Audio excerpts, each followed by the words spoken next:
Hello, welcome back, folks. We are heading into our sixth and final game of the night, of the evening, of the day, wherever you are in the world. Heading into our sixth map, Sucker Punch versus Bay State. SirWaltham MFG still here to bring you the action. Action indeed. This is going to be a fun matchup. I caught the tail end of Sucker Punch's last matchup, so I do have a little bit of an idea of how this is gonna go, and I can tell you right now it's going to be a thriller. I would expect nothing less from what we've seen, especially last matchup. It was a very good game between AHJA and Dysfunctional, and now I'm hoping we can finish it up with an even more exciting game, give the fans something to really watch for here, MFG. And I believe that they will deliver. I'm super stoked that this is going to be our last match because I feel like this is going to be a great one to end on. Both of these teams, albeit in the losers bracket, have been looking really cool to me throughout the course of this tournament. Yeah, as you mentioned, MFG, we are, of course, looking at the losers bracket. This does put us in the unenviable, rather puts the teams in the unenviable position of being only one bad match away from getting knocked out of the tournament, sent back home with nothing left in their pocket. It's going to be putting a little bit of attention on to everybody performing here, including Bay State and Sucker Punch. For those of you who are just tuning in for the first and last game of the night for yourselves, we are only going to be seeing a best of three, or excuse me, rather a best of five first to three, as opposed to what we saw yesterday. It was a best of three first to two. And it is going to be longer, which means there is going to be a lot of opportunities for each of these teams to show us what they are made out of. First map is going to be a control, as is the usual for the evening. Absolutely. We're going to be starting off with control, and then we'll be moving on to a nice escort map, maybe some hybrid after that. Well, let's be real, definitely some hybrid after that. And if we're lucky, we'll get to see multiple maps beyond just the third. We'll see assault, we'll see control. And then if any other issues arise, such as ties or as one team not necessarily having 3 points by the end of it, we'll see another control at the end of the night. We can see the first map set here. It looks like Lijiang Tower was selected as our first control. This is not one that has been new to the scene. A lot of teams have been picking Lijiang as their choice for control, and I think it's a really nice and versatile map because the different sub-maps on Lijiang, kind of like Busan, kind of like Ilios, they provide a lot of area for the teams to kind of show different compositions based on either what they're comfortable with or what they think is going to be meta. So we're going to see what they are going to be rolling out with here shortly. You already kind of see what they're hovering, what they might anticipate going for. Sucker Punch looking like they're having the Winston Diva online so far. Not a bad option for, I believe it was Gardens, if I managed to catch it properly the first time we panned out. And on the other side, Bay State going to be going Faded and are going to be going with Sigma and Diva as their tank lineups there. So quite a bit of a different compositions coming through from both ends. We've seen a lot of that Winston Diva tank line today through a lot of these teams. On this map, I can kind of see it working, the Winston, especially with primaling on that bridge. But in terms of like that inside central area, there's not going to be too much room to move around, but we have to see which team is going to make it there first. Now, as we see the difference in these teams going to be primarily that DPS slot. Both teams going to be locking into a Reaper, but it's going to be a Sombra versus an Echo, and it looks like Bay State, the team with the Echo, is going to be coming out a little bit more successfully than that. A nice cluster bomb as the translocator gets taken down. Trepstack's not able to get out of that situation. Depresso now going to be taking an off angle, trying to get as much damage, build up that ult charge as fast as possible. I like how Bay State is kind of going in pretty deep here. Sucker Punch is going to have to try to either evade their fire or stop them here and there, but Faded already finding a pick onto Ross quite early. Aside from the fact that you just get a really early fight, it enforces that that Sucker Punch can only come in through that one gateway. You don't have to worry about whether they go cliffside. You don't have to worry about whether they go indoors. You know which way they're going to be coming from, and you can just immediately respond to it. On-camping can always come with its risk, but so far, like you said, I think Bay State has put themselves in a position where they can monitor where Sucker Punch is going to go. The only thing that could jeopardize their plans is this ult rush that's coming out right now. We see the beat pop from Ross, the primal pop from Star, even Trev's awesome EMP. Finally, now they're starting to make some progress onto the point, but Depresso responds with an EMP of their own. Ooh. And Ross just used the sound barrier as well. Anybody with those barriers left over, not going to have them, as that EMP will tear to shreds and remove all barriers. And shields coming through. We now see Bay State continuing to hold here. They suffered a couple of early losses, but they're still managing to grit their teeth and get through it.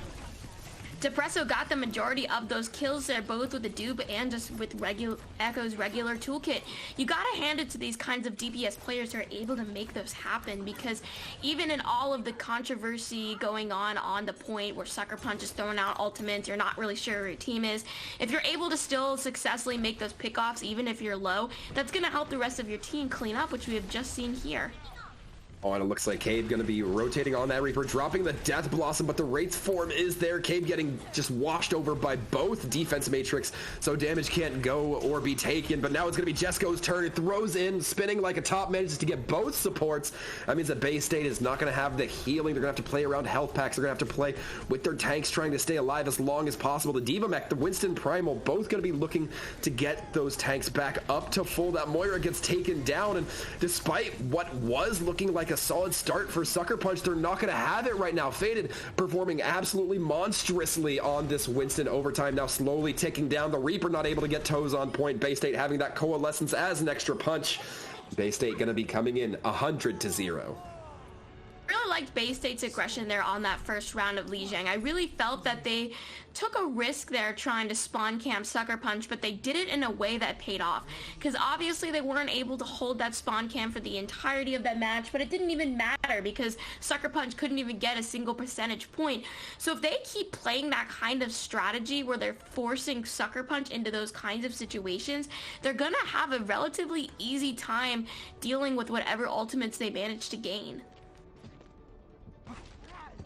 We look ahead now, where you see a little bit of a change of composition. I say a little bit, but it's going to be the biggest characters on the field. Reinhardt coming in, and no surprise, it's Command Center, so you like seeing those Reinhardts being able to swing in those tight, closed corridors as well. Both teams thinking that Sim is probably the option here. I like Cave on this Junkrat, can throw in a lot of pills in these claustrophobic areas, get a lot of damage as well. They have the Doomfist, which Sucker Punch does. You can lay the trap down as well, ensure that Doomfist doesn't get much benefit, which Sucker Punch didn't really get a lot with it this time around. I think the Junkrat is a smarter pick here in terms of the DPS line, because both Junkrat and Doomfist can fare well in those tight corridors, as you mentioned, but I think that Junkrat kind of makes it so where the Doomfist kind of has to be a little bit careful, but I think they're going to be all right so far. As you say, that Sucker Punch going to be coming through, sweeping in 3 kills in their favor. Faded getting pinned off point, then immediately cleaned up by Feza. It's going to be the Baptiste actually getting quite a few of those kills, but Sucker Punch going to be happy with getting the point no matter who gets the kills. Now that Sucker Punch has gotten the point, this is going to be easier for Jessica to move around, because beforehand you kind of had to go through that narrowish area to make sure you even set foot on the point in the first place, but now you're in a position where your Doomfist can run free, finding that kill on Defeated, for example, and not really having that Junkrat to catch you out so easily, and which is why Cabe switched back over to the Reaper. And this was an interesting proton barrier coming through from Trev. They cut the field in half, but they do it a bit too early. Bay State's able to just pull back and immediately wait it out. They even get a kill onto the Diva, who will be back soon. So Bay State, we're seeing, trying to get aggressive, capitalize on the fact that the team is temporarily down a member, but they're going to have to contest the sound barrier. Nice! Earthshatter comes in, gets 4. Jesco cleaned up off the back end of it. Cave ready to respond with the rest of their team. And now it's just Depresso who has that proton barrier up. Star managing to try to get that Earth Shatter off, but gets interrupted during the middle of it. This is good for Bay State here, because I don't think they really overcommitted to get that point back. If you look at the alt economy, CJ is very close to that Amp Matrix, getting it as we speak. Infernal close to a bomb as well, and not to mention that defensive Photon Matrix there from Depresso. Sucker Punch, meanwhile, still gonna make a push into there, avoiding that Matrix's power by just walking right into it. Jesco already with that Meteor Strike slam. Eva Bomb goes in, doesn't connect onto anything from Void. Infernal has theirs up now, might be looking to get some huge connection there. Trevstack's going to be using the barrier to their benefit, allowing it to just charge up their weapon. Bay State now going to be trying to hold on for as long as possible, but Sucker Punch not looking content to give this up just yet. Cade taking a brutal pin, and Star continues to swing through. Bay State are going to have to leave and try to get out with as much progress as they can, but it's only going to be 56%. I'm really happy the way this match is going so far, because it seems to me that Sucker Punch has quickly adapted based on what we saw before, because it looked super one-sided on Bay State's end, but now it looks like Bay State's gonna have a little run for their money, already approaching 70% territory for Sucker Punch. We do see that Death Blossom from Cabe. Look for perhaps Cabe to go up to the high ground or try in any way possible to get navigated around the back end of Sucker Punch. Uses the teleport. This is exactly what I was talking about. Holds onto it though, immediately meets the sound barrier and a Doomfist punch. Not able to connect, and Sucker Punch now having a very good run. Very fitting that they're coming out victorious with this Doomfist Sucker Punch. It's almost as if the punch is in the name. But I do think that, in all seriousness, the composition they decided to run and stick with was a really smart one. In the beginning, it may not have fared too well in terms of getting to the point itself, but once the rest of Sucker Punch were able to do that, it really fared well, especially since the Doomfist has more freedom to move. So now going into this last bit of Lijiang, we're gonna see a little bit of variations. We see now an Echo coming out, a Moira as well. But I think that Sucker Punch could very well stay on the Symmetra Doom comp and fare pretty well. Absolutely agree. Jesco has been playing spectacularly on this Doom thus far. Really no complaints there. And Sucker Punch, if they go with the Sim, they're going to have the opportunity to set themselves up in the best position possible with their team already on point and Bay State having to push in. I wonder if Bay State chose the Echo to make sure that the teleport is destroyed, because 5 stacks Sim is probably expected just because it is a popular strategy. Nonetheless, it is going to work, so it looks like Bay State's going to try to either circle around. We kind of see the Echo looking to go there from the right, or just go head on in. Star already pushing in, but looks like Cape finding first kill. Potential opportunity here as that Doomfist does go down. It's going to free up a little bit more liberally on point, meaning that Bay State might try to lean into it, especially with Star going down. That's a shield that's not going to be in this fight, and Bay State's really going to want to push ahead of this Amp Matrix. Neb managing to find Ross off the edge. Now, so far, it looks like it could be anybody's fight here, but Neb continuing to try to play around this outside exterior. It's going to be the Proton Barrier coming through, but the Sim dies to a Moira Orb as soon as it happens. Jesco and Reinhardt both able to come back in with full effect, and they're still taking benefit of that Sim, even if she's not still in the fight. Inferno going to be baiting out a lot of cooldowns from Jesco, who doesn't manage to get the kills, and because of that, Sucker Punch only going to hold on to this point about 31%. Bay State really did a good job there in making sure that Sucker Punch could not hide from the attack, because it looked like Sucker Punch had that solid setup, but Bay State was able to maneuver themselves in a way that they kind of entered from almost all corridors, and now looking at their ult economy, they almost have everything on the table, whereas Sucker Punch getting close but not quite there. Sucker Punch will have the Meteor Strike, will have the Self-Destruct, will they have the Earth Shatter Bone when it counts? Gonna be the Self-Destruct coming in, Void trying to catch Depresso out, but can't quite make it happen. That Doomfist could be a powerful option, though. It's gonna be the Meteor Strike coming in. The Immortality Field needs to be taken down if possible. Try to fish for anybody. Doesn't quite connect, however. Does get 2 with the Seismic Slam. Depresso now putting the composition of Sucker Punch to task with that Doomfist duplicate. Echo's such a strong character in that regard, because she's able to take a strategy that another team is running and basically reflect it without having to swap. For example, Depresso got those kills on the Doomfist, and we've been talking about how Jesco's Doomfist has been faring very well for Sucker Punch. So I know a lot of players usually get mad at Echo just kind of because of that sheer ability, but the fact still stands. If you know how to play Echo in that way, it's going to be very useful to you to win these kinds of fights. Depresso in the air has such an easy time relocating themselves and just putting so much pressure on the shields on that Reinhardt himself. It's exactly what we're seeing. No shield means that focusing beam is going to be very potent here. Almost gets the Lucio, but it will be faded. Cleaning up for the rest of their team, and this is one fight territory potentially for Bay State. Both teams looking pretty balanced right now in terms of what ultimates they could use in this last fight. Sucker Punch obviously needs to make sure they win this, and they win this cleanly, so they have enough time to set up on the point. But alas, they're not able to touch. almost got there, but it looks like the Lucio may have blocked the ball from stepping on in time. Bay State gonna be taking Lijiang Tower. Excellent body block coming in from the Lucio. You don't talk about it enough. Body blocking, such a useful tool at times. And Star coming in with the play of the game, getting a nice Earthshatter pin, carrying things away. And Bay State now starting off on the very good foot. Sucker Punch is going to have to try their best to catch up, but it is going to be their map pick, so it's not too out of the water for them. Certainly is not, and if you're Sucker Punch, your mentality has to not be too shaken here. Once again, you're standing on the edge. You are right towards the potential of falling off the cliff and not being able to proceed in this tournament. If you're Bay State, on the other hand, you're going to be taking a sigh of relief. That puts you a little bit more at the advantage for next map. I really liked the momentum that Bay State showed there. They were really, really clean on the first part. Second part did go Sucker Punch's way, but they were able to rebound there in the third match, albeit a little bit closer than their 100-0 victory before, but they still managed to clutch it. Whereas Sucker Punch, they started off strong there in the second bit, but then they kind of dwindled there in the third, but that doesn't mean that the momentum for them is completely lost.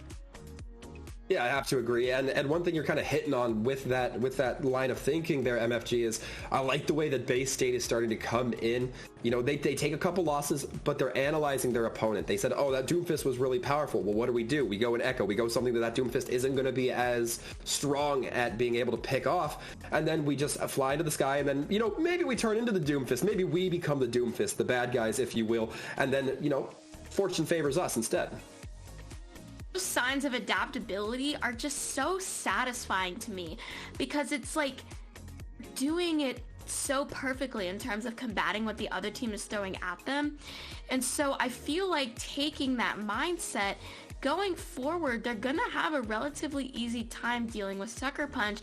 But on the other hand, Sucker Punch could very well easily do the exact same thing in this next map.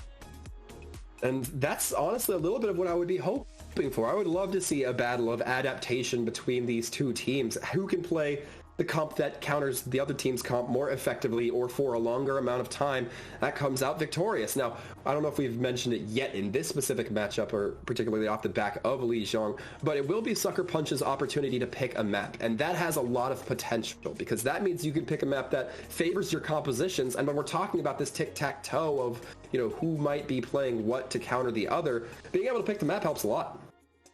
It'll definitely give you that crucial advantage in terms of getting that freedom to play what you're comfortable with. So I'm curious to see whether Bay State is going to be able to continue this win streak or if Sucker Punch is going to be able to take that advantageous opportunity and put it towards their favor.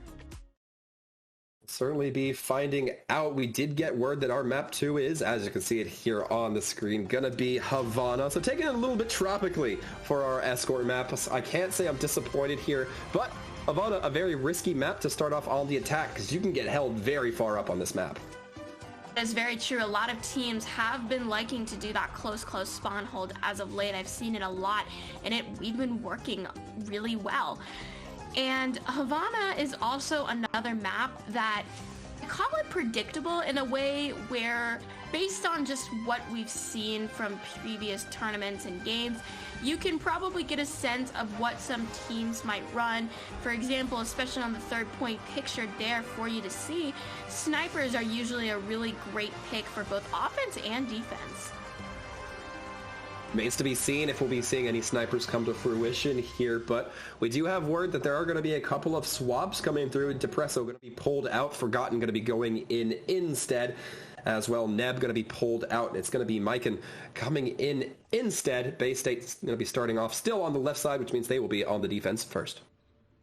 I wonder what these subs are going to be communicating here, because Sucker Punch looking like they're going to be sticking with what they had before, whereas Bay State, these subs are telling me that they're going to want to try something a little bit different. So far, nothing too out of the ordinary. We see a Cassidy, which we have not really seen too much of from them, but Sucker Punch here kind of doing what I mentioned with like the Widowmaker sniper, keeping the Doomfist. I think that is a very wise choice. Can be a wise choice, but there's going to be a lot of CC on Bay State. Again, we talk about these teams adapting. There's the Mei to freeze the Doomfist. There's the Cassidy to keep him stunned. There's the Reinhardt, who doesn't get affected as much by his abilities.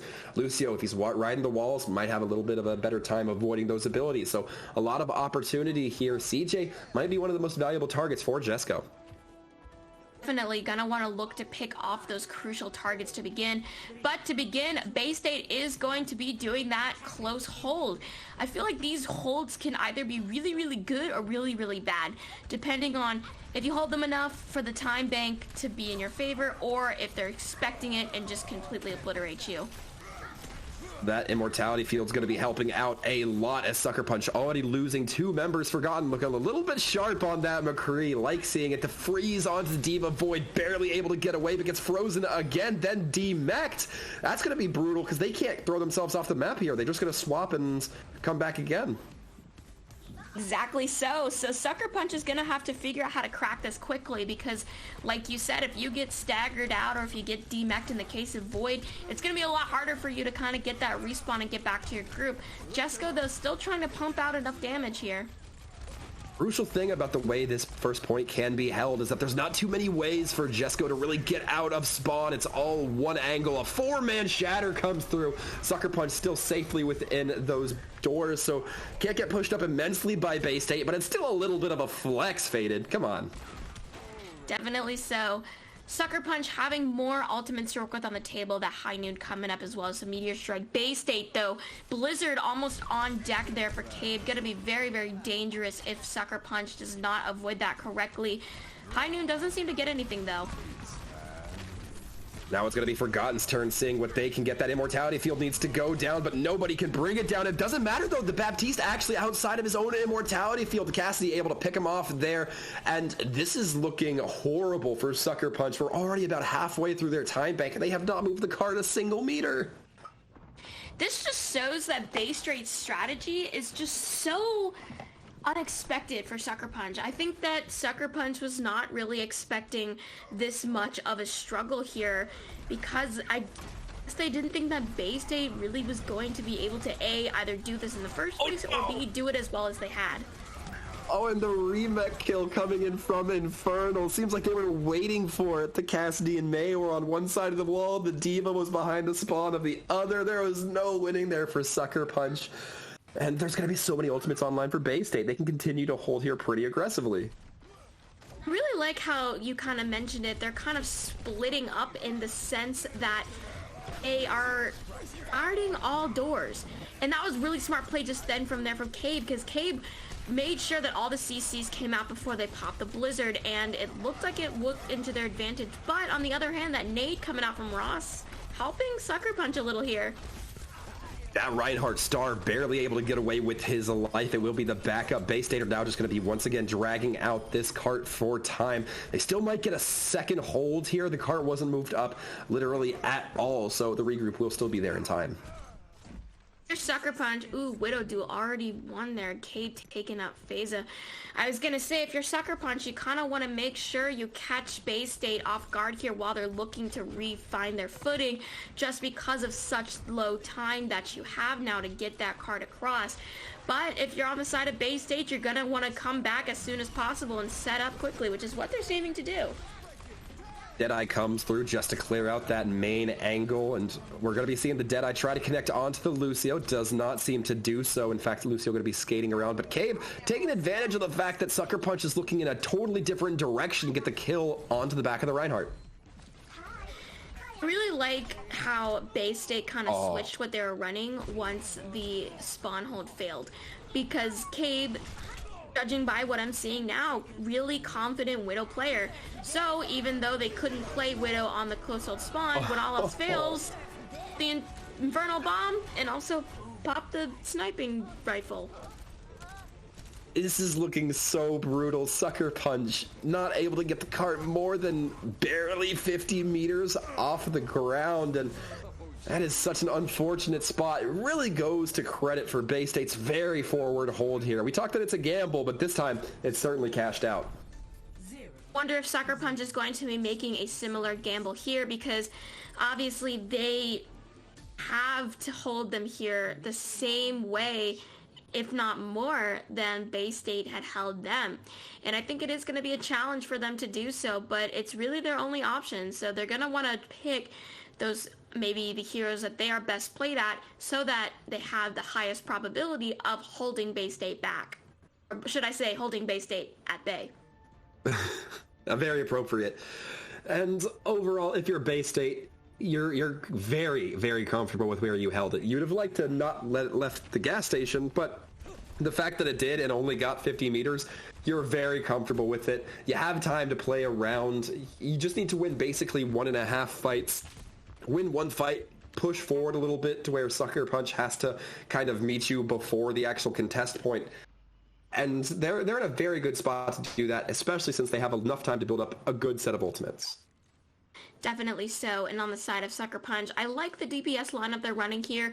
Cassidy and May are really good at making sure that the CC comes in and also that heavy damage. Like if there's the duo of the May freezing, then the Cassidy getting those clean headshots. And like I had predicted, they are also going to be opting for that close spawn hold. No surprise, not many other places to hold when you have 50 meters to choose from, and immediately CJ is going to be taken down. The question is not, do Bay State win this fight? It's how much of a disadvantage can they put at Sucker Punch at for the next one. Hog manages to get the hook, but can't pull the D.Va through the spawn doors, so it will be the reset. Bay State trying to get some early picks, but not going to be finding anything. Sucker Punch is going to have to watch out here because we kind of saw it there with Forgotten. Tried to go around the back line and get some possible picks. They did fail the first time, but I have a feeling they might want to try that strategy again, especially since it looks like the majority of Sucker Punch just focusing on one entrance, whereas Bay State kind of spread themselves out more.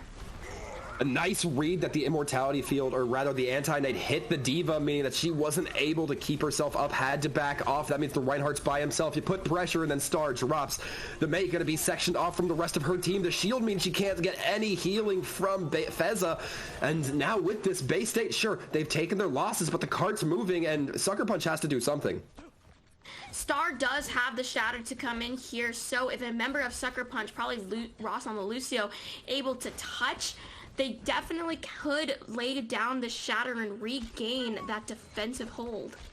Oh no, but Forgotten as well has the Dragons. It's such a great ult to just separating the opposing team, and if they can bait out the Immortality Field, even better. We see it go out, doesn't get eaten by the D.Va, does split up the team just a little bit, but Forgotten gets taken down. Faded throws in the Earth Shatter, not able to find anything. Jesco has the Blizzard online as well. Will they decide to use it with that D.Va down? It looks like they will. Sound Barrier being committed from both sides just to try to keep each one alive. Trevstacks with the Deadeye, not going to be opting into using it this time around. They want to save it for next fight. And Bay State, so close, but so far. I'm proud that Sucker Punch was able to win this fight because looking at what they used versus what they have now, they didn't do too many losses. They still have that high noon and they have that bomb coming up too. And as you mentioned how Dragons are good at splitting up the team, I think that the bomb does a really great job of that as well. Bay State now kind of switching again, Forgotten now on the Doomfist, kind of mimicking what they saw from Sucker Punch on Lijiang. Oh, Trevstack's going to be holding this high noon, but in a very vulnerable position, has to walk right in front of the amplification matrix. That is a little ill-advised right there, my friend Cape. Now has the Blizzard, going to be looking for it. That D.Va just looking to get swept off point. The self-destruct comes in, and that means the Blizzard is going to be free if they opt to use it. Cape might just hold on to it, not even going to need it. It's the self-destruct coming in from Infernal. Blizzard does come in way high into the sky, not even going to be landing before the cart gets delivered, and Bay State gets their second point. Man, you do kind of hate to see it, those little unfortunate instances, because obviously there was no way that the Cassidy could have known that that was when and where that amplification matrix was going to be laid down. Smart on Bay State, though, for getting that read, allowing them to get up there 2-0. Excellently done here, and Bay State now going to be leading in Sucker Punch in what we professionally know as the hot seats, an unfortunate spot, but if you're looking at bright sides as a Sucker Punch fan, you get to pick map next, so maybe they come through. What do you think, MFG? Definitely saw some signs of life there from Sucker Punch. Like, you gotta give it to them.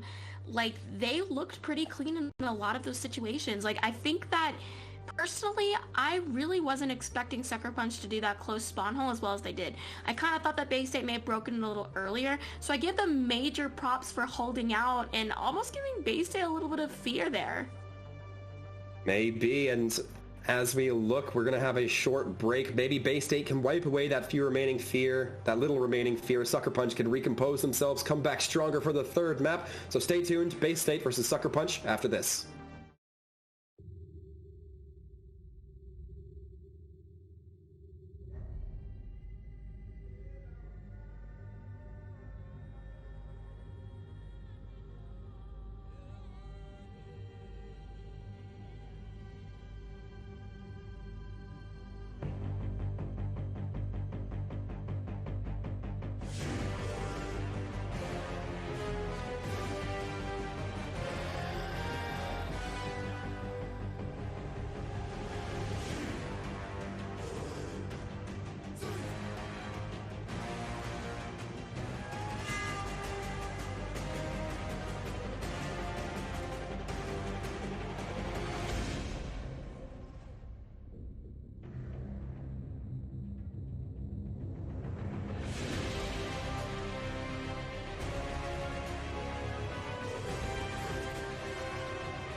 Hello folks, and welcome back to what might potentially be our last map of the Questline Open for tonight. SirWaltham and MFG ready to bring you perhaps the thrilling conclusion of Bay State versus Sucker Punch. And MFG, we just got word that Blizzard World is our third map.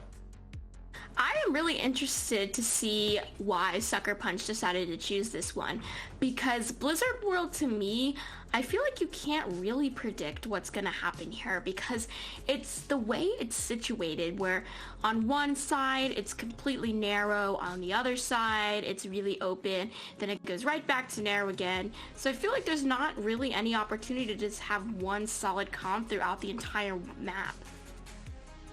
Well, so far it looks like both these teams have been very anticipatory towards what the other one might run, so perhaps a little bit of flexibility is exactly what they need either way. Sucker Punch really has had their number taken down by Bay State. Bay State seems like they have an answer for everything Sucker Punch tries to do, and when Bay State comes out with something that Sucker Punch needs to overcome, it's a lot more questionable about will Sucker Punch be that successful.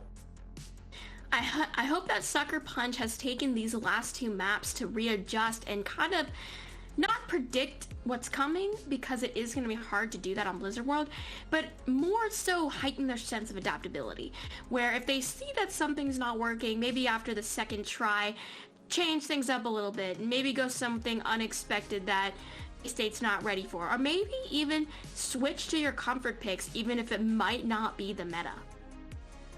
Certainly have to agree with that. Maybe just, some a little bit more in pocket, something a little bit more comfortable, a little bit more favorable, familiar is the word I'm looking for, might do you some good. But overall, I think that with the option of Blizzard World being so kind of hard to read, one thing that gets me excited is that that means that you do see the potential for a lot of different compositions. For example, you could see something like the double bubble with that high ground on first point being a very viable target for some teams to take. You could see the Ash as well come through with the Dynamite being able to get a lot of damage down with that choke point as well. Wrecking Ball, totally not an unfamiliar pick within this realm. So overall, a lot of options that I expect we might see Bay State and Sucker Punch kind of mull over in their mind.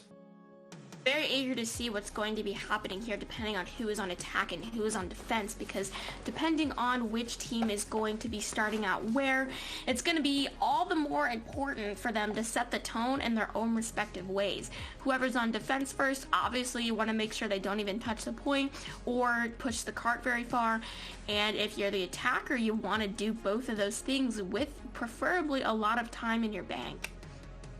Yeah, if you're the attacking team, which it will be Sucker Punch to start, you want to get to that final point. Not only do you want to get to that final point, you want to get to the final point with more than a minute. That guarantees you that your opponent has to match your performance, at least as far as distance goes, and then also has to be time conscious, because they want to be able to maintain over that overtime limit where they won't even get to win if it goes to multiple rounds. That being said, Sucker Punch has the onus on them to perform as solid on attack as they can, and Bay State gets to kick back, hold a defense, and after the way we saw Havana go, I think they're going to feel pretty comfortable to start on defense. Definitely so. So it's going to be all the more crucial for these teams to essentially both keep playing how they've been playing, but also incorporate those small changes that'll just put them over the edge of the other, because this is going to be it. Don't forget, this is also another elimination match.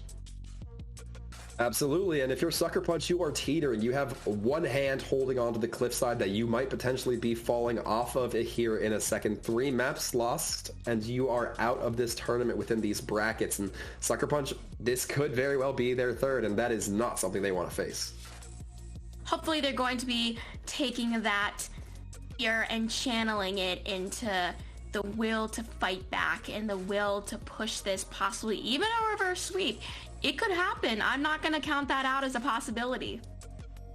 Certainly will, but I think we'd have to see quite a different Sucker Punch than we saw, particularly on Havana. I think Lijiang, things were looking perhaps a little bit more equivalent, a little bit more competitive, but Havana just really showed the true colors of, to be fair, it's Bay State. I think Bay State had a really good Havana, and Sucker Punch just didn't quite have the response for it. It's not as much against them. Definitely. Sometimes that can happen where you pick a map that you feel confident on, but it just so happens that the other team, had they had lost, they would probably have picked the same thing. So I'm going to be interested to see if this is going to be another one of those scenarios, or if Sucker Punch truly does have the edge here on Blizzard World, because again, you want to pick the maps that you feel the best on. So I have some faith in Sucker Punch's decision. Now, if you're in the mind of Sucker Punch here, MFG, I'm going to put you on the spot a little bit, so I apologize. What do you think's going through your mind in terms of these compositions? What do you think you might anticipate, being more favorable for you for this high ground, for this low ground, for whichever route you decide to take? Sucker Punch, I would probably focus on the DPS line that they have been running, because I feel like there have been a lot of instances where they have been able to kind of mess with the back line of Sucker Punch a little bit, or like split the team up. Like, for example, we saw that being done with the Dragons there from Bay State. So I think that my number one thing would be enhancing focus fire as much as possible, because picking off those important targets, even if that team is better than you on paper, it's going to help you no matter what, because any team is not going to be as good if their main support or if their main tank is missing from the equation. Yeah, it's a very fair point you put there. Sometimes 5 is just never going to be as good as 6, especially if you're able to take out some of those MVPs, some of those big El Presidente type figures that really seem to hold this team together, whether it be through shot calling, whether it be through mechanics, or whether it be through playmaking. We are going to be seeing, as I mentioned, Bay State on this defense, and for the defense, they're going to be rolling out with Sig Ball. I'm not too surprised to see this. I do like seeing it. The ball can feel pretty comfortable on these lanes down first point. I had a feeling that I was going to see some Tracer on defense, which was kind of what I was hinting at there in terms of focus fire, because Tracer is that number one hero known to get into the backline of another team. So Sucker Punch, when they realize that quickly, they're going to want to make sure that Cabe isn't going to get as much free reign as they want to try to achieve. Or Sucker Punch will be trying to move very quickly through these that main primary tight choke point. We do see Trevstacks on this sim, interested to see if it sticks or if they just do it for a quick telly. It looks like it's just, no, it's not just going to be for the, it will just be for the quick telly, excuse me. I saw the Zen Shields, I thought it was sim. But Trevstacks going to be going in onto the Tracer, no surprise. She can zip right back with her team and look for that high burst damage. If I'm the Tracer, I might be looking for Neb. I might be looking for Depresso to really try to sink my teeth into. But knowing that Neb's going to be playing with CJ, it's going to make it a lot more difficult. Sucker Punch, I really like how this rotation is turning out so far. They're going really fast. They're getting that high ground advantage as quick as they can. Ideally, that's what you want. Like every map, you always hear people say, secure the high ground. Cabe, though, winning that Tracer battle to start. Sucker Punch, they are taking their time to get this fight set up in the position that they really want. It's admirable that they're taking the time to be methodical about it, but that's going to burn more and more time off the clock. Look, we're at one fight in and already a minute is done for the side of Sucker Punch. They got one good fight in and it cost them 60 seconds. You gotta make sure you pay attention to the time bank there, because if you draw out a fight too long thinking that you're gonna win, the time is going to drain right between your eyes. I've seen so many matches where 5 minutes turned into 30 seconds in just the blink of an eye. But Sucker Punch is gonna keep trying here with these rotations, ball on ball battle we're kind of seeing there, because ideally you would want to build up those ultimates as quick as you can before Bay State even has a chance to do so. It's Bay State looking like they might be a little bit more anemic to hold on point, but it's because they have a lot of those heroes that can be quick responders. They have Cave, who throws out the pulse bomb, doesn't quite stick onto the brig, but Aspect hit by an accretion is going to cause them to burn alive. Depresso coming up with the double kill there. Bay State has a little bit of a fast run back, given that it's Cave who can just blink back and forth. Kinetic Grasp has to be used by Infernal just to try to keep themselves alive. Trevstack trades 1-for-1 with both DPSs. Trevstack and Depresso going down now in this small area. So powerful, especially with this Gravitic Flux coming in. The brig getting shot into the ground and then shot into the grave as Sucker Punch has to regroup. That ball is going to be able to get out, however. Sucker Punch here in this next rotation with a minute 43 on the clock. Trev might need to make a really great opening play here with that pulse bomb. That could be one of their only win conditions here to start, because we talk about focus fire and getting that right target, and the Tracer pulse bomb is the best way to do so. Maybe even go for Neb. I know you mentioned getting your sights on them, especially since the trans is available now for Bay State. With that trance being available, it's going to make it so much harder for Sucker Punch to get anywhere that they want. It's going to be the pulse bomb comes out, but the stun onto Trev means that they can't get away. That is so unfortunate. Now with the Tracer gone, the ball gone, mine's on point, Transcendence coming through. A minute left on the clock, and this does not look like a favorable fight for Sucker Punch, but they commit both support ultimates at the same time. That's that crucial aspect of support layering that we don't like to see as casters, especially with Ross getting taken out, Void now getting taken out as as well, and Sucker Punch having such a tough time, and now they're not going to have either of those support ultimates moving forward. I think that Sucker Punch may have thought that they had a chance there because they may have thought that Neb used the trans a little bit too early, because I remember when I saw that happen, Sucker Punch had at least 3 ultimates to work with, but I guess they underestimated that, or a little bit of miscommunication, who knows. But now emerging here into last fight territory now with like 20 seconds left on the clock. However, for Sucker Punch, this might be one of their most favorable fights. They have Mines, they have Gravitic Flux. You can layer those two on top of each other, make it really impactful, but not if Void gets hit by the aggression. That is so unfortunate. Infernal now going to be the one with Gravitic Flux online here in just a few moments. And if you're Bay State, you don't even really have to play on point too firmly. Infernal does eat a rock, which means that neither SIG able to get supreme benefit for their ultimate. Infernal as well missing that accretion and now having to play within a minefield. This is looking so ugly for the tank player, but not bothered too much as they can count on the rest of their team to bail them out. Ross trying to just flail away at anybody they can find, but not going to last for long. Neb throwing in the Transcendence, keeping everybody healthy, wealthy, and wise. As Feza tries to do the same, but there is literally nobody there for them. They are just trying to hold out as long as possible. Will immediately be cleaned up. Overtime burns down. No progress for Sucker Punch. I hate that those things happen to Sucker Punch because it's not even a result of bad play. It's just pure unlucky, like when the Tracer just got stunned and killed by their own pulse, or when the Sigma got hit by a rock, because you're rooting for them to succeed.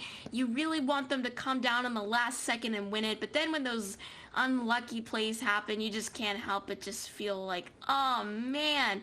But now Sucker Punch is going to be in that situation again where they're going to have to defend with all of their might. Bay State only needing 1 tick to win. Bay State, they're going to be looking to do it in a 1 push. I have to wonder, perhaps, if Sucker Punch was a little bit more rapid on their initial couple of attacks, would they have more shots to go at it? Would they have more opportunities to find the hidden recipe? I felt that their rotations definitely had the right idea in terms of getting there quickly. I liked how they went up and tried to secure the high ground. That's not a terrible strategy. I think it was just once they got up there, I don't know if they knew how to proceed or whether Bay State just kind of got there way quicker than they had anticipated. But now Bay State, speaking of, for their attack, similarities but also some key differences. Depressa looking like they're going to be on the Sombra. And this Sombra could serve either as an actual selection or just as an early opportunity to get some scouting done. We'll see as the rest of Bay State decides to run out of the spawn. If so, you have to anticipate it's not going to be for scouting. No, in fact, we see that translocator going out, which means it almost certainly is not.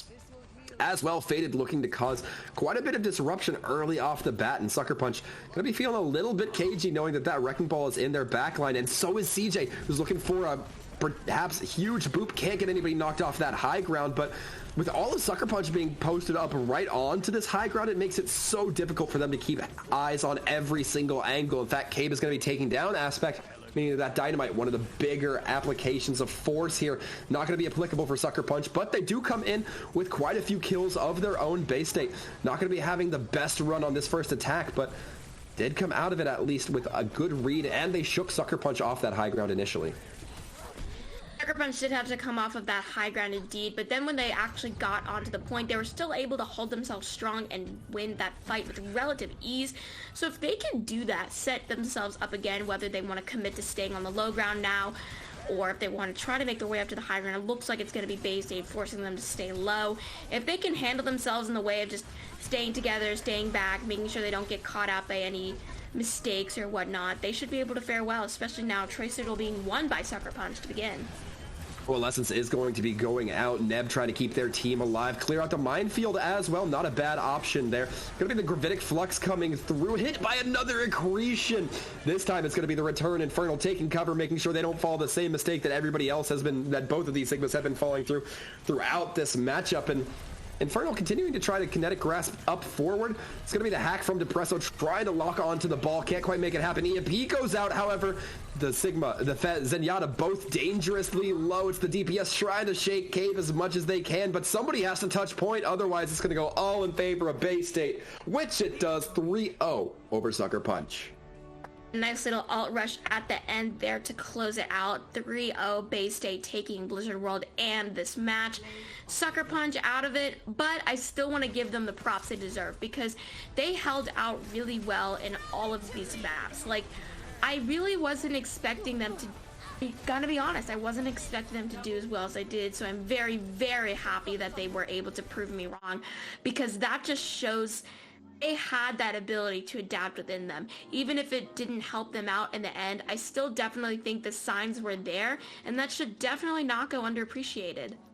I certainly agree. And one thing that I, myself, personally, MFG, will never underappreciate is how many Sigma ults we saw get canceled with an accretion rock. We saw, at least by my memory, which is very poor, three. Two for the side of Sucker Punch, one canceled for the side of Bay State. And it's just so fascinating to see how these heroes kind of interact with one another, even when you're playing the same hero. Definitely so. It's those little things that are able to turn the tide of a fight because the fans love to see it, your teammates love to see it, when you are able to just utilize the kit in such a way that ultimate gets canceled. Because some ultimates are kind of hard to cancel, like an EMP or a pulse bomb, but if you manage to take down a cancelable ult, that's going to be amazing. Or in the case of Sucker Punch, if you're able to use somebody's ult to kill themselves, like the Tracer we saw earlier with the Pulse Bomb, that's even better for the side of Bay State. But folks, unfortunately, because Bay State come up 3-0 clean, we are done here for the night. At least myself and MFG are, but we're going to be throwing it over to the desk for a little post-game analysis, perhaps. Thanks for tuning in. Hey everybody, welcome back to the desk. I'm Newbie, here with my friends from the Vancouver Titans as we just witnessed a 3-0 with Bay State taking down Sucker Punch. And with that, guys, I wanted to talk to you a bit about what we just saw. I think there were some interesting moments. Starting on Lijiang Tower, they had the six-man comps going, one team running the Reaper Echo. Yeah. You want to go? No, you got it. All right. I think, well, they ran out on, it was Sucker Punch that ran on the Sombra Reaper, right? Sombra Reaper. Yeah, and I think against that Echo comp, if they just swapped the Reaper to a Tracer, you'd be able to outpace that Echo anytime, especially in a rush mirror. And I think that would have been their best choice, especially after losing that first fight. I think they lost that first fight. Yeah, right? So, they lost the first fight really handily, which puts them in a really hard deficit for Moira ult, which is honestly a fight winner on its own. I couldn't imagine their Reaper getting much value when they just constantly kept pushing and pushing. That Echo was just uncontested. So. Yeah. So, and with that, like going on to our next map, we saw some action on Havana, and there was the big talk about that map was obviously the hold. Oh yeah. Yeah, I think pretty rough for Sucker Punch. Yeah, I felt for the Sucker Punch Ryan player not having a Mei and having to play into a Mei is very hard.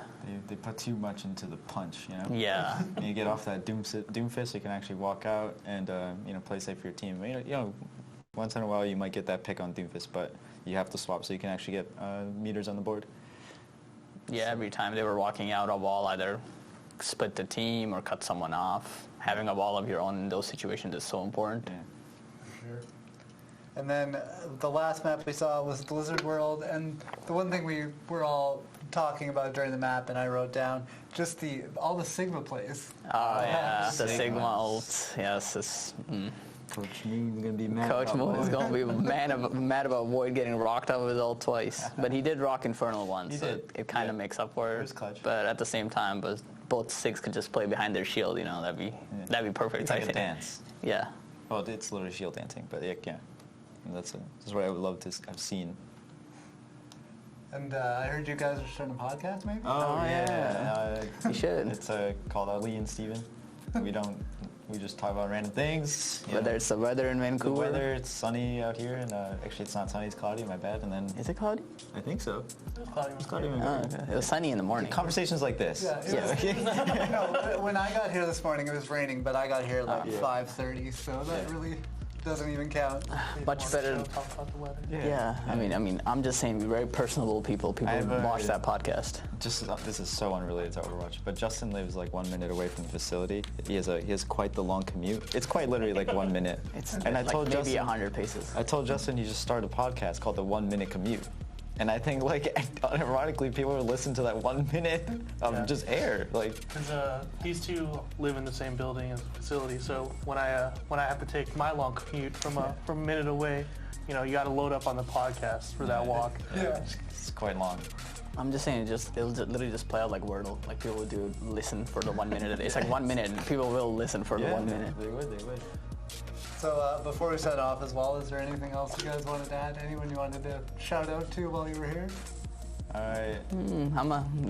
There's a certain individual, you guys may know him as Wheats, but I'm looking forward to seeing his boys play. You know, most of them are on a team together, so hopefully we'll see them playing in next week's games, and we get some really good games towards the end, and that's what I'm looking for. But shout out to Wheats, he's my boy, miss you, man.